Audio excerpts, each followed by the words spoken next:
Thank you very much, Professor Debbie. That every time I listen to someone speak about my work, I feel very old.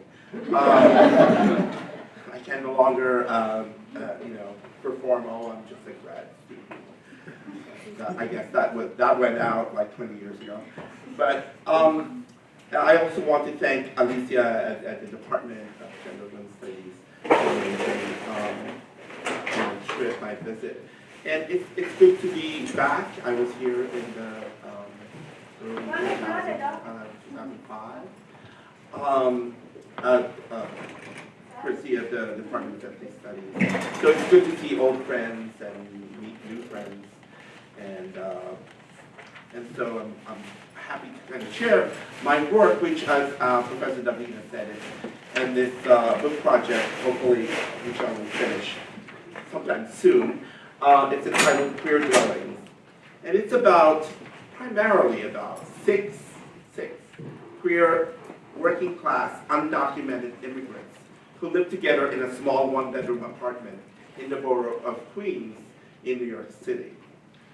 So using ethnographic observations and interviews, this project documents and analyzes the body productions of queer selfhood and collectivity in the midst of squalor, exclusions, and isolation, particularly as these people deploy their sensorial and body techniques to worldly situations. So this presentation is premised on my formulation of queer as mess, M-E-S-S, mess and queering as a process of messing up or funking up. And so I apologize for the limited time that I will be doing a more schematic presentation of the story, not a kind of seamless, more elegant ethnographic presentation. And I will first, for the first part of the presentation, in lieu of more rich ethnographic detail, I'll be dissecting mess as an analytic and as a grounded experience of this group of queers of color. In the second part of my talk, and as a response to the question, how does one live with mess? Or how does live with, through, and despite the mess? To do that, I will sketch in broad strokes what I'm calling the paradoxes of disaffection. By this I mean the kind of frictive, jumbled juxtaposition between looking or performing and managing a kind of distant demeanor, an alienated composure, or a kind of emotional distancing within sites and moments of discomfort, pathos, suffering, struggles, and fabulousness of these immigrants. So let me give you a quick rundown of my project and the field work involved in it. So I've been conducting field work in New York City since the late 80s, but primarily in the various neighborhoods of Queens, New York for more than, I would say, 8 years, at least for this project, right? I've been conversing and engaging with this small household of queer immigrants who live together in a cramped condition in a one-bedroom apartment in the neighborhood of Jackson Heights. And I affectionately call them the Queer Six, right? Because there's six of them, and they are queer, and we'll talk about the queerness part of that. There is no hidden symbolism behind the name. People always ask me that. Is it like the Chicago 7, the Chicago 7, or whatever? No, there's no hidden symbolism. It's just kind of idiosyncratic. So I was first introduced to this group by by a Filipina trans woman named Imelda. I knew Imelda way before, actually when I was doing my first project, Global Divas, but she was never an informant, so to speak. I never interviewed her. But one thing that's really interesting, the reason why we talked together was because I saw her in a cafe looking very disturbed, and I said, "What's wrong?" And she said, "I got this in the mail." And I said, "It's a census form. Just fill it out." And she said, "No, I can't." And I said, "Yes, you can." And she said, "No, you don't understand." And then she divulged that, she lived with 5 other people, and all of them were undocumented immigrants. And I said, "Well, I don't think the census is really up to, tracking people in that way, although, at the back of my mind, it's like maybe I'm giving her the wrong information. But nevertheless, she said, no, but let me take you to where we live, right?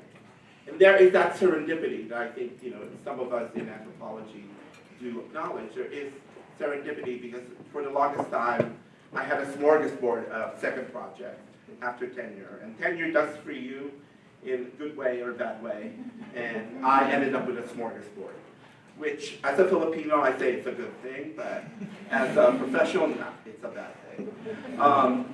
So the first time, as she opened the door in this, it's one of those brick family homes, and they lived in the ground floor.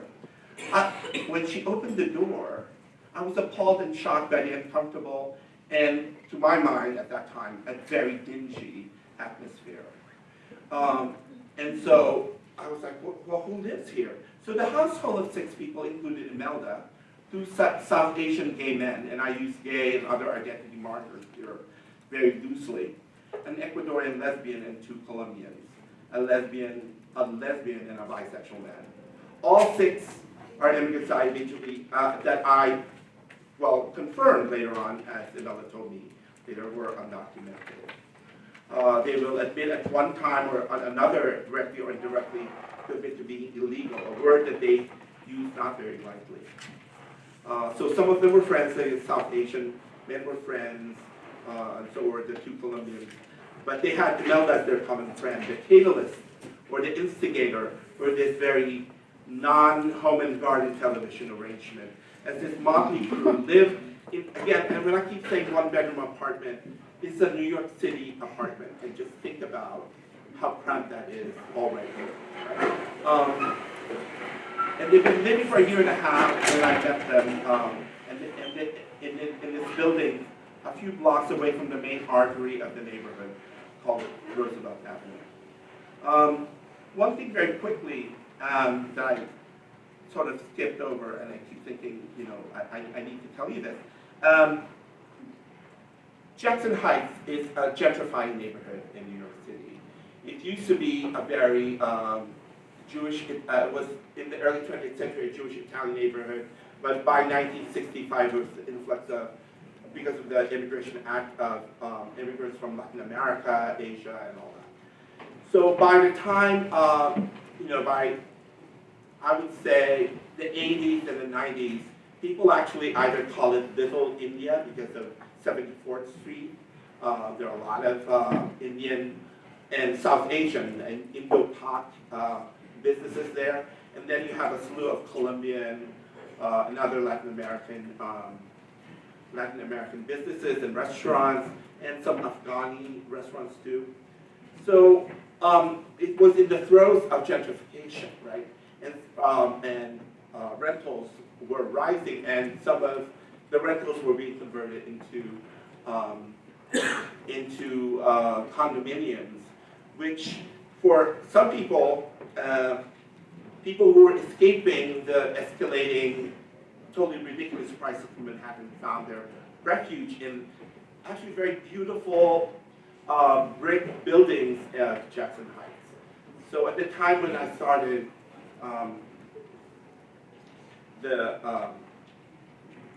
my ethnography or my research with this household, it was then, people were talking about the influx of other people, rich people, right? So in what was essentially a very immigrant working class neighborhood. So they were, until, and I'll tell you later, they were the people who were still like holding on to this particular history. So when I first entered, the first thought that came to my mind was, oh my God, I'm in a house full of hoarders. But after years of participating, I think I've realized and I've appreciated the cramped conditions that come with working class immigrant life, and the ways in which, you look at the history books and pictures around the turn of 20th century, New York City tenements, immigrant tenements, have that kind of flavor of being cramped, right? So what is essential then is that not only did I realize that, oh yes, these are immigrants, they are not hoarders, but I realized that there's something more productive in my initial visceral and actually erroneous notion that they are hoarders. And I'll talk more about that. We'll talk a bit about hoarding in a few minutes. So, so these 6 people were typical working class immigrants working in multiple jobs, sending money, and they pooled their finances to come up with the monthly rent, right? So not everyone is able to give their share, but the shortfall in every month sometimes will be covered by someone who's doing better, at least economically at that time. Because of their varying work schedule and except on very rare circumstances, now I'm giving you more of a picture of what's there, right? Instead of saying it was a mess, let me tell you what the mess consists of. Because of their varying work schedules and except on very rare circumstances, the 6 members were never all together in the apartment at any one time. So there were always, because of their discrepant schedules, someone would be sleeping or putting, puttering around at all times of the day and the night.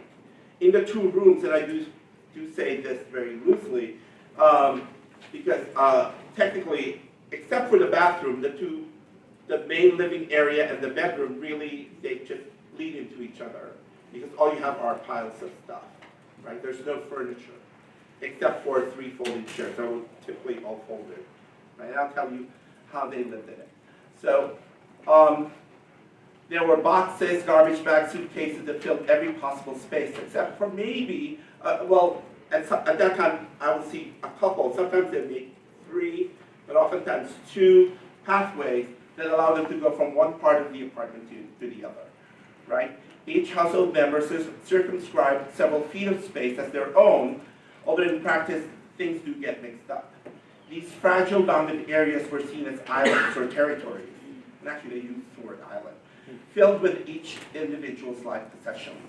The roommates actually joked about the conditions of their apartment, that their style of decorating comes from a rough and tumble architectural digest, or as one of them said, shabby and shabby. The 2 pathways were curved or reshaped by occasional accidents caused by an avalanche of stuff, always stuff, right? Despite the occasional border mishaps of these paths, each member shall be aware of their own piece of the world, the apartment, right? Except for the bathroom, the 2 main, as I said, the 2 main spaces did not have any demarcated specialized function. The bedroom was not the only space for sleeping. Because when they slept, they would place cushions or blankets over boxes or suitcases in the various sections of the 2 rooms. The sounds of snoring, farting, and sighing become part of the surroundings that a couple of them that led to a couple of them saying that they not only have become pretty much deaf to these unpleasant sonic episodes, but also to other sensorial and emotional disturbance. Once in a while, someone brings home a flower or 2, or accidentally breaks open a bottle of cologne or perfume, and the musty smell of proximate bodies and things are enveloped by these otherworldly aromas. Food smells were virtually absent. The kitchen, which was technically a space to the right of the main living area, had a non-functioning stove and a refrigerator, which was never used except to store water, batteries, and medication. There were no cupboards, closets, or cabinets, except for one time that I can recollect, and I actually write about. They never ate or cooked in the apartment, for fear of infestation, and for the lingering smell of food in their clothes and bodies. To start to trace, I can't really give more of a thick description. However, what was clear from my observations was that inhabiting the apartment or living in the Queer 6 household meant you needed to subscribe to and perform the uncomfortable, uneasy choreography of bodies, to acknowledge the various ways in which seemingly worthless, tacky, if not trashy objects are valued, to curb one's sensorial capacities, to enact awkward gestures, feelings, and affect that constitute the atmospheric conditions of this domestic ecology. For instance, when 3 or more people are in the apartment, Their movements have been honed to a kind of banal dance as part of their attempt not to bump into each other's bodies or disturb the piles of possessions. But oftentimes such encounters, or these physical encounters, cannot be helped. Someone might accidentally disturb another person's stuff or sharply nudge a body, and then when it happens, there's either a conniving smile, an irritated snort that could be passed along between members. For years, and knowing the different ethnic configuration of the household, we have learned to communicate with hand signals and facial expressions, to keep down the noise if someone was sleeping, but also to overcome the lack of fluency in English by many of the household members. This quotidian choreography, the material and physical morass, the curbing of sensorial capacities, the awkward and uncomfortable gestures, feelings, and affect, these are various ways to think about how, and I'm going to argue, are various ways to think about how ordinary habits, rituals, and things are potent sources of insight about marginality and living in abjection.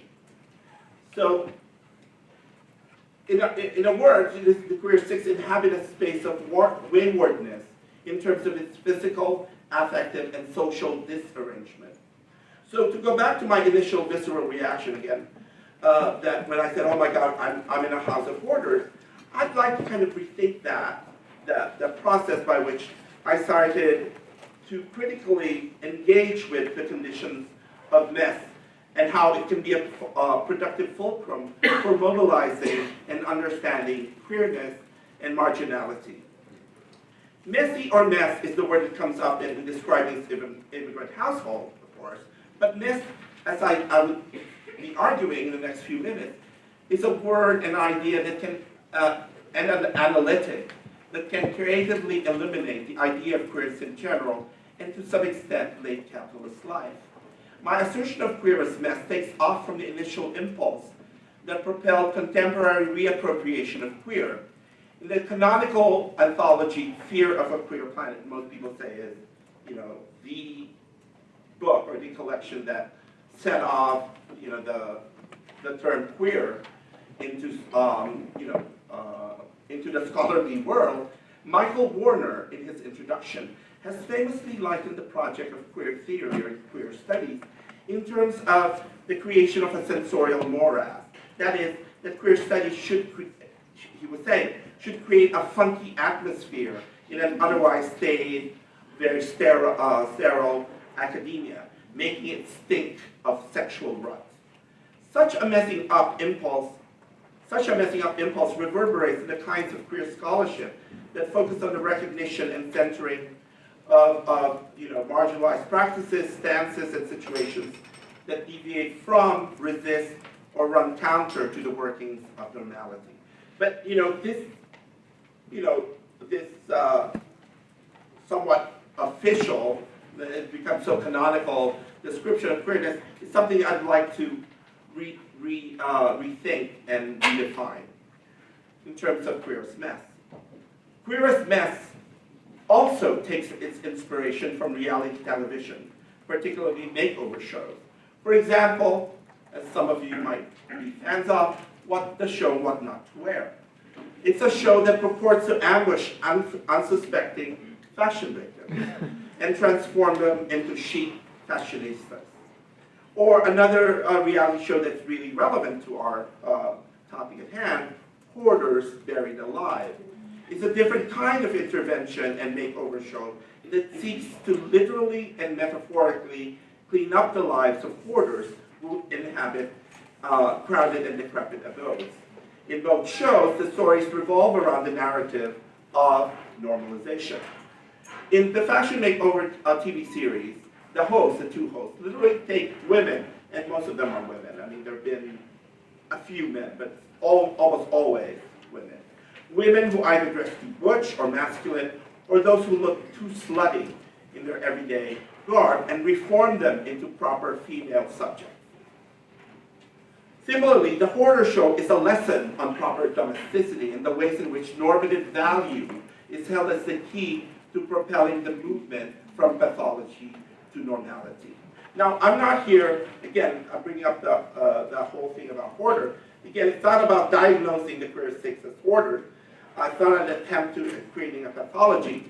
Rather, I'm taking that initial visceral moment when I first entered the household, and take it together with my own visceral interest in the hoarder show. Because if you ever seen the hoarder show, you can't not be viscerally involved, right?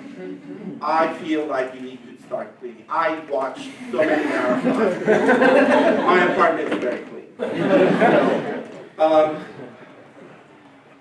But the hoarder show provides indirect and vital lessons about queer immigrant lives and queers of color, for these people who do not measure up to the standards and metrics of the new valiant citizens of gay marriage America after Obergefell. To go deeper into the reality shows at hand, the story of every hoarder episode always starts with this kind of script, if you will. It always starts from the point of impossibility and untenability. What is that? The impossibility is founded on material conditions that persist in the chaotic, dirty, trashy, disgusting, and trodden living conditions of a hoarder. A typical show plot would have a friend or relative visiting the hoarder's home, and then in an almost scripted, horror-filled manner would explain, how can you, meaning the hoarder, live like this? Right? It's always that. I mean, you can have like different variations, but it's always, how can you live like this? Right? This moment of impossibility becomes a catalyst for a planned intervention of the makeover crew, including a mental health, a social worker, professional organizer, and a team of professional cleaners and movers. Impossibility and mess, in my view, are not turning points to normality, but are in fact the very stuff of queerness. Impossibility and mess are not pathology, but rather productive orientations towards bodies, objects, and ideas that do not toe the line of hygiene, practicality, functionality, proper capitalist value, and respectable time-space coordination. So going back to the show, in the hoarder show, the hoarder is often asked to evaluate. There's always this moment where you say, okay, we have these stuff for you. There are 3 places here. Which one would you keep? Which one would you donate? And which one would you throw away?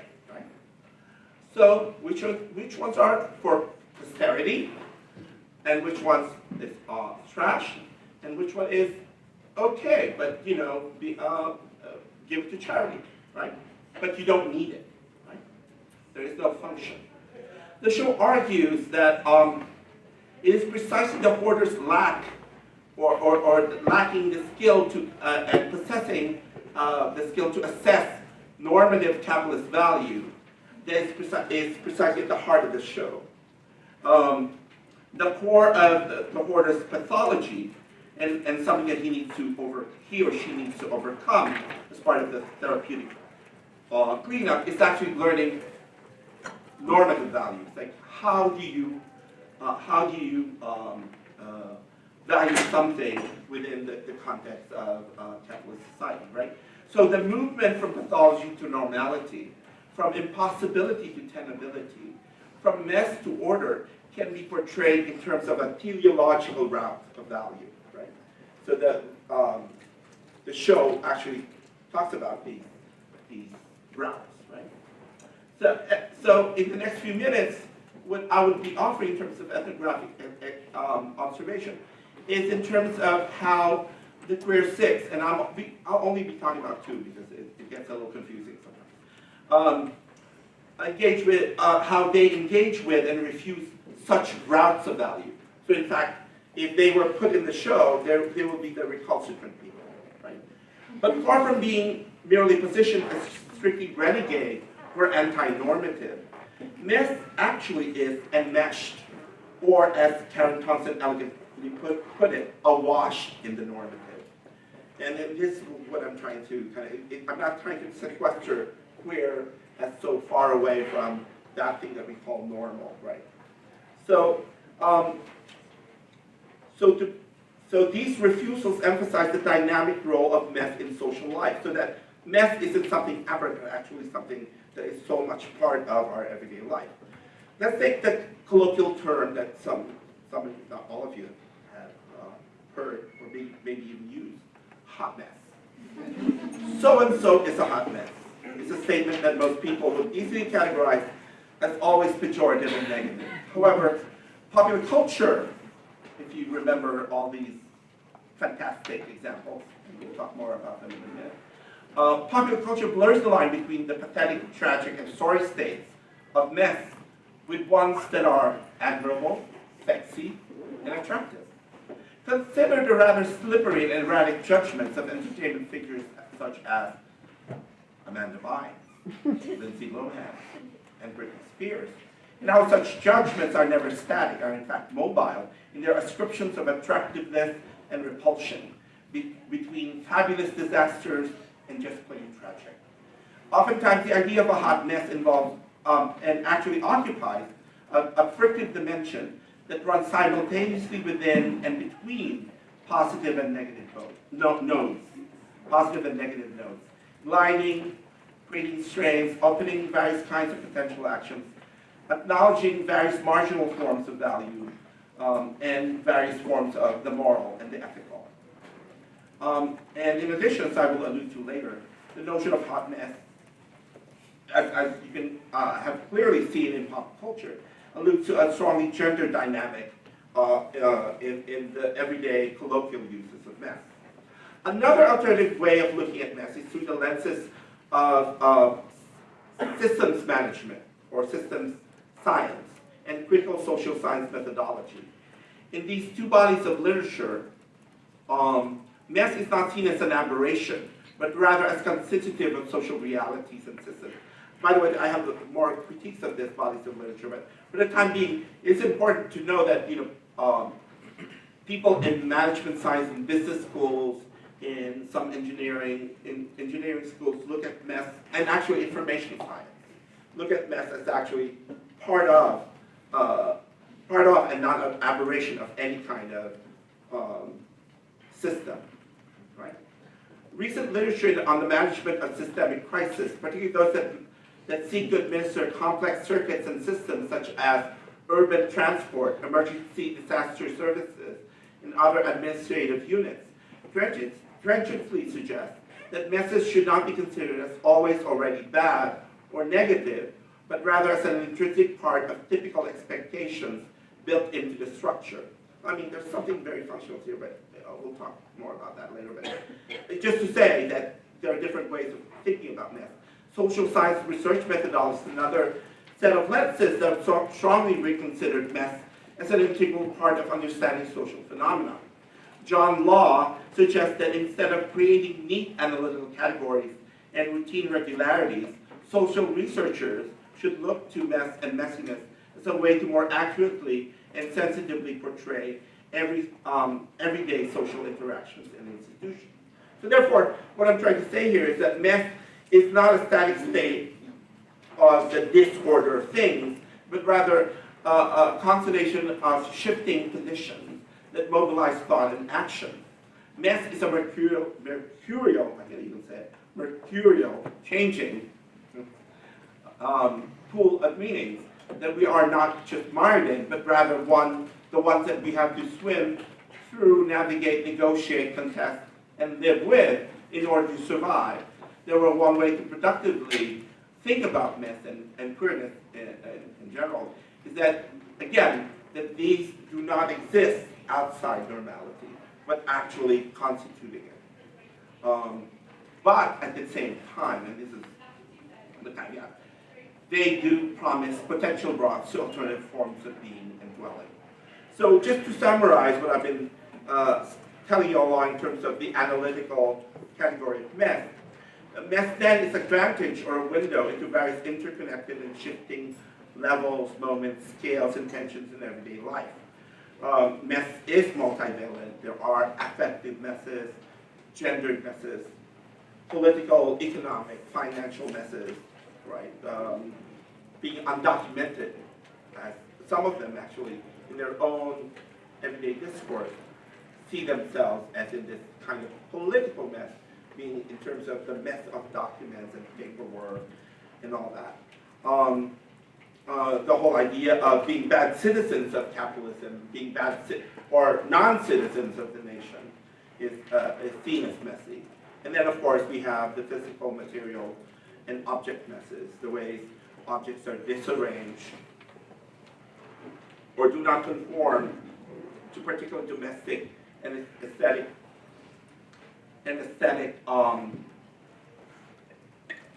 orders. The way objects are valued without strict adherence to issues of exchange and use. So following this, so I've given you this kind of framework of myth, as I said earlier. So the question that begs answering is, how do people deal with it? How do the queer six live with, through, and despite the mess?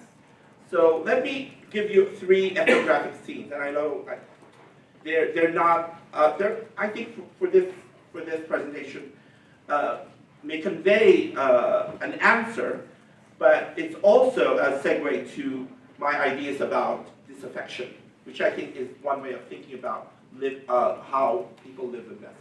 So I'll give you the first vignette. Several times, Melda and her other roommates would pretend that the small pathways between the piles of stuff were red carpet runways, and they would preen and pose in a phalanx of imagined paparazzis. But one day, Melda, who after working 12 days straight, found herself alone with me in the apartment.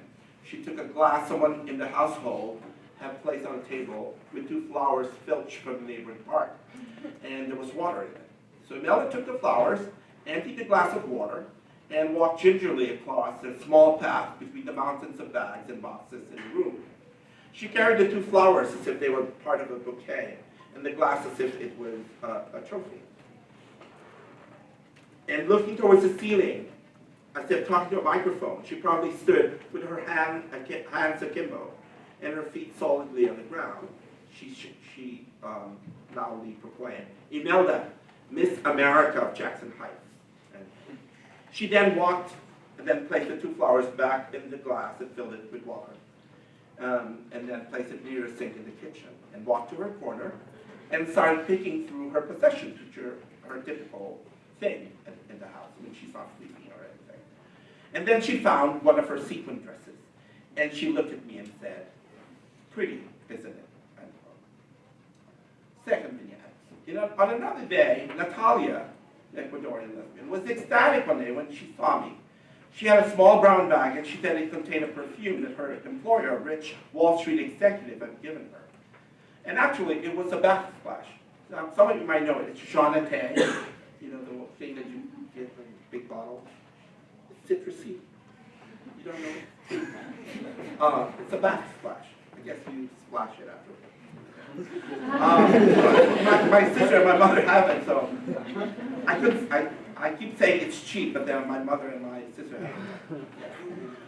So she told me she got that the bottle, and the scent of Jeanette was so magical.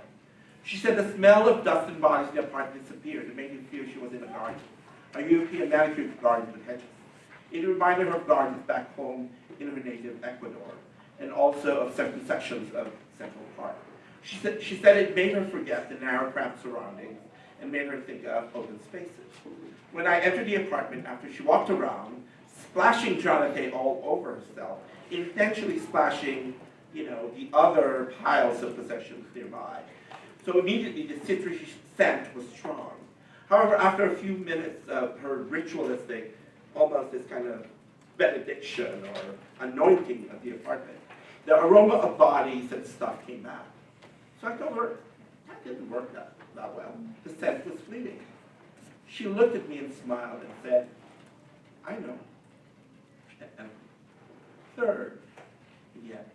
Another thing that is the thing I told you about the picking over their possessions. Melda and Natalia love to do that when they're not sleeping and when they're in the house because they don't eat, they don't cook or anything.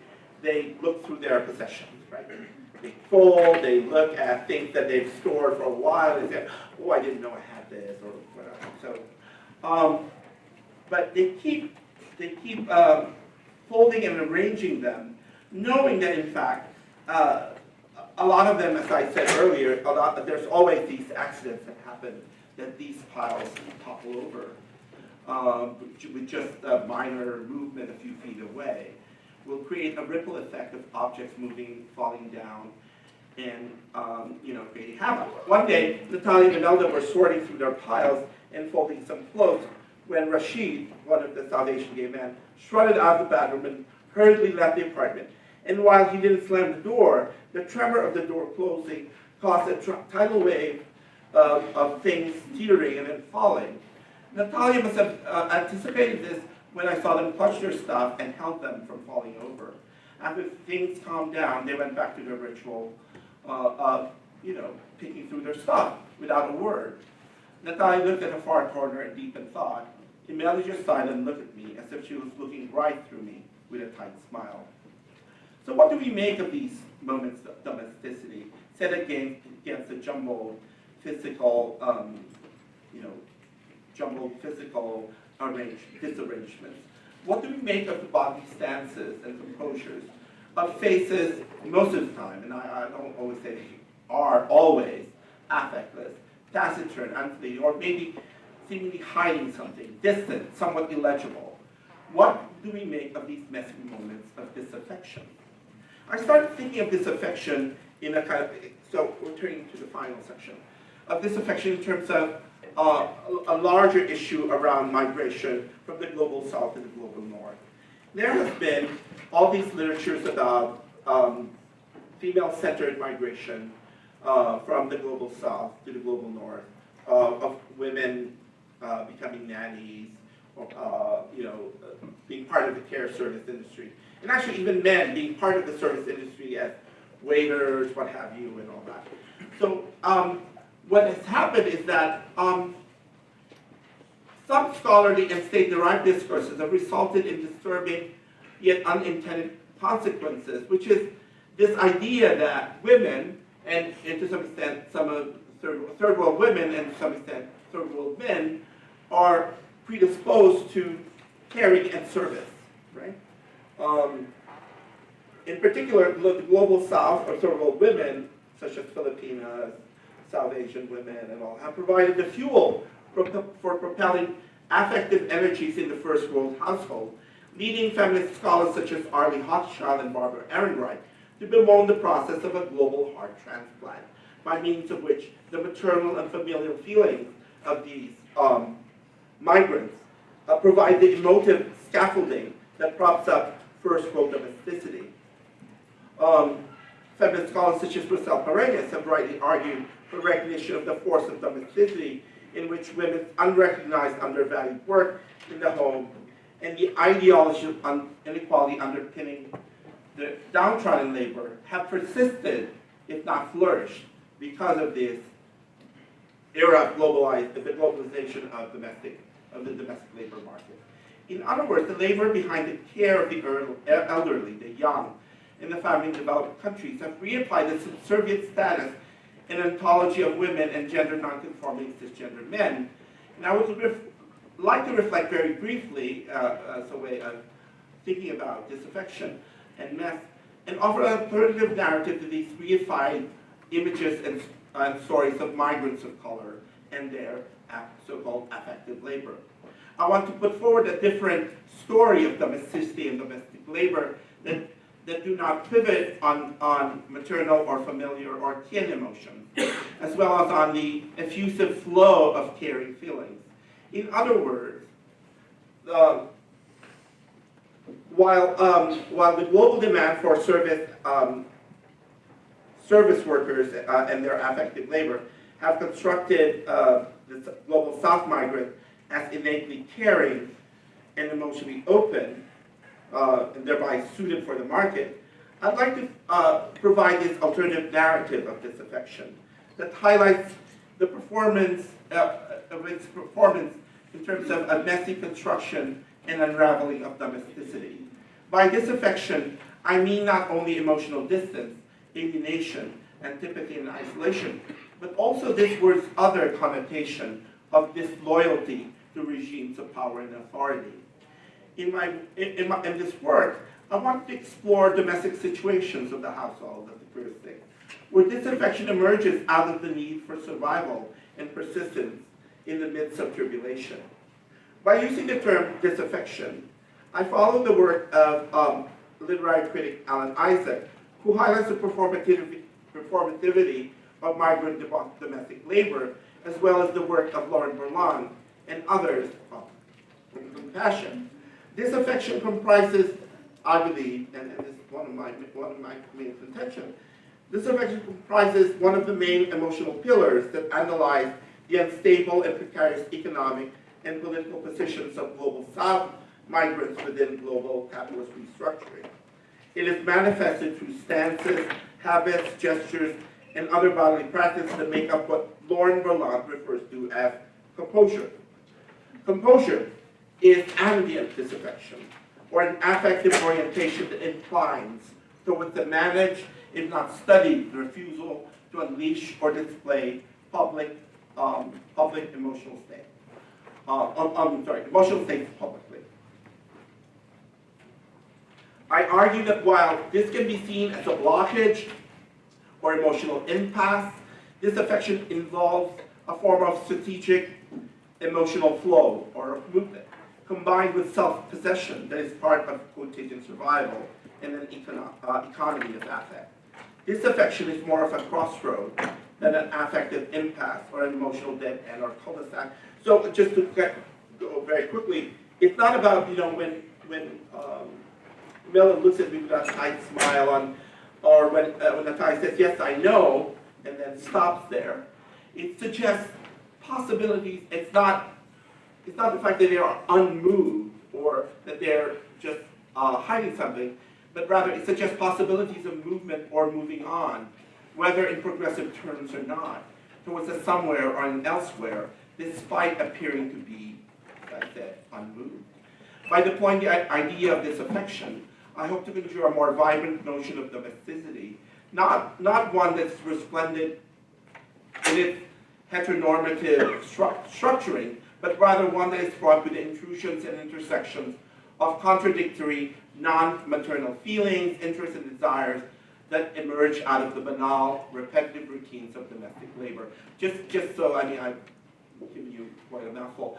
But basically what I'm trying to say here is that there's a way to kind of counter this whole idea of third world migrants as always already caring, right?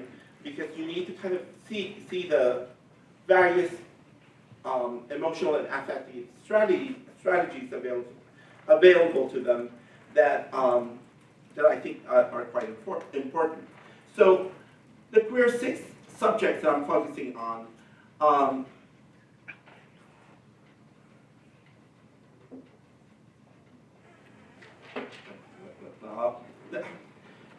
their performance of disaffection is not about feelings in a standstill or a state of suspension. Rather, as I said, it consists of ambient feelings, of emotions continuously moving across the borders of the domestic and the public, the intimate and the distant. Imelda and Natalia create and perform a domesticity that emerges out of their bodily labor.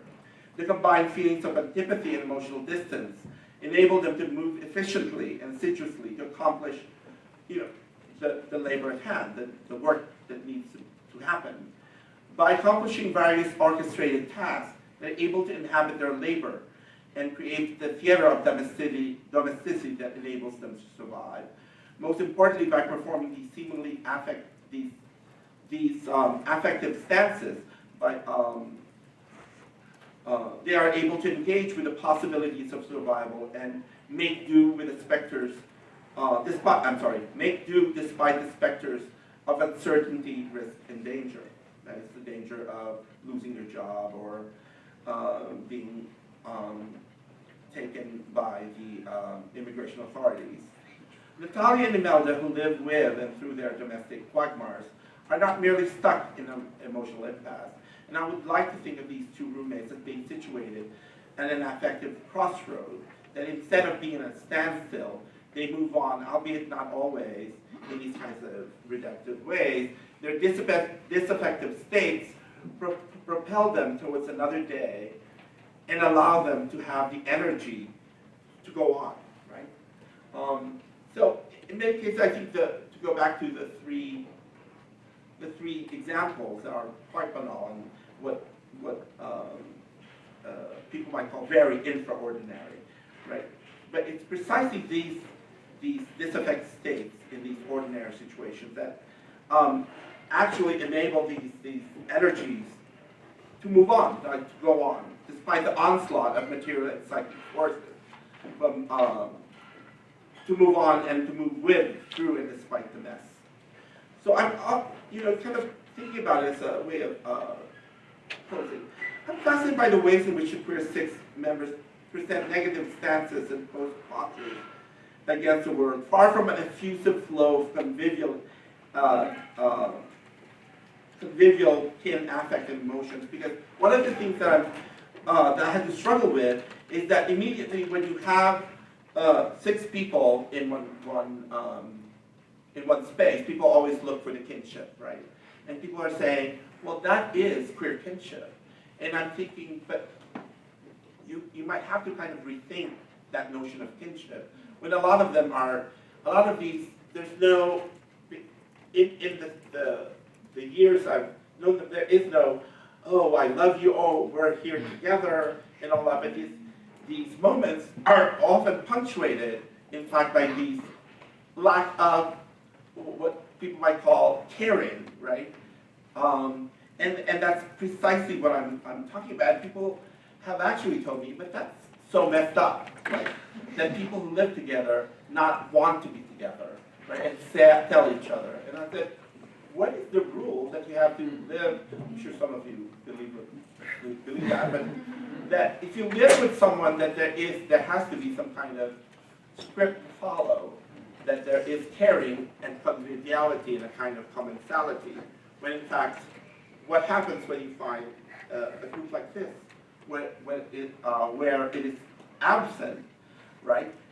But I think it's precisely these messy feelings that enable them to do more, right?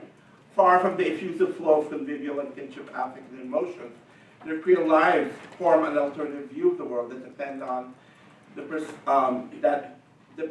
persistence of normative domestic arrangements. Their composures are symptoms of both the insecure conditions of a neoliberal world, as well as the emotive countercurrent to the facile, not illusory notion of real care and real love.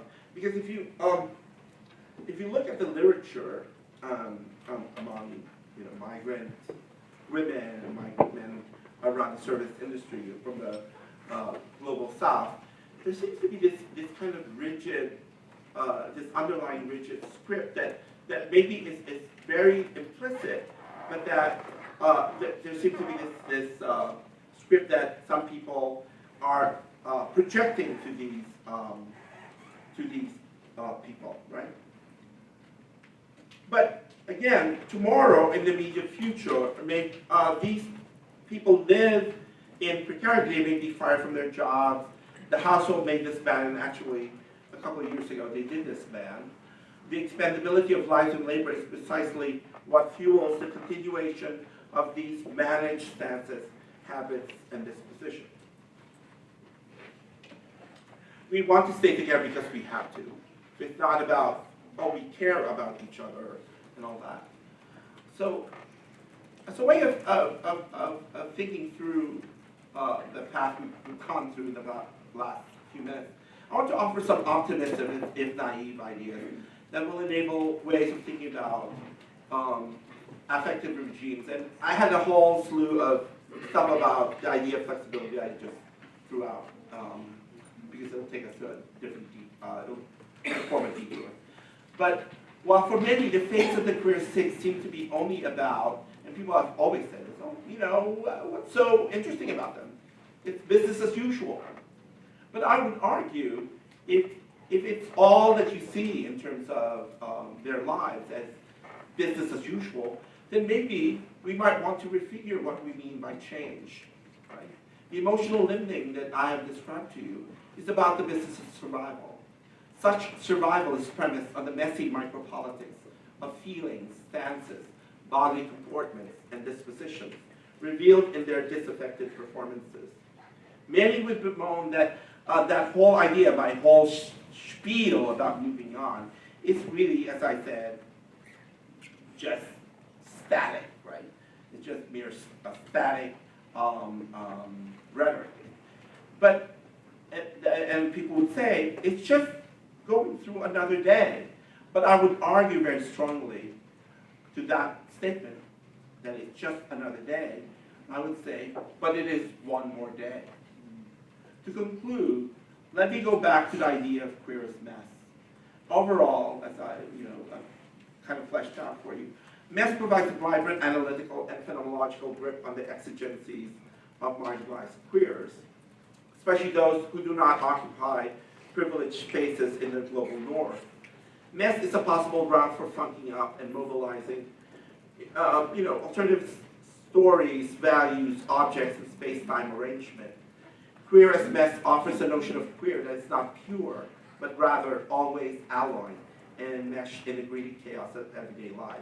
People are always like, well, there's nothing valiant with these people. Yeah, that may be true.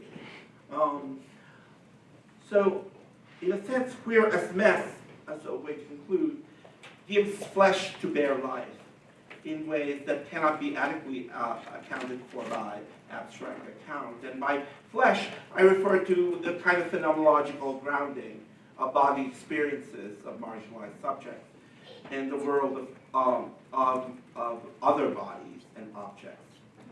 Finally, just to go back very quickly to Imelda's elegant traipsing across the path in the apartment, the rather banal anointing of cheap cologne by Natalia, and their rituals of folding and puttering around with their stuff, might seem to many people to be what Lauren Berlant has called cruel optimism.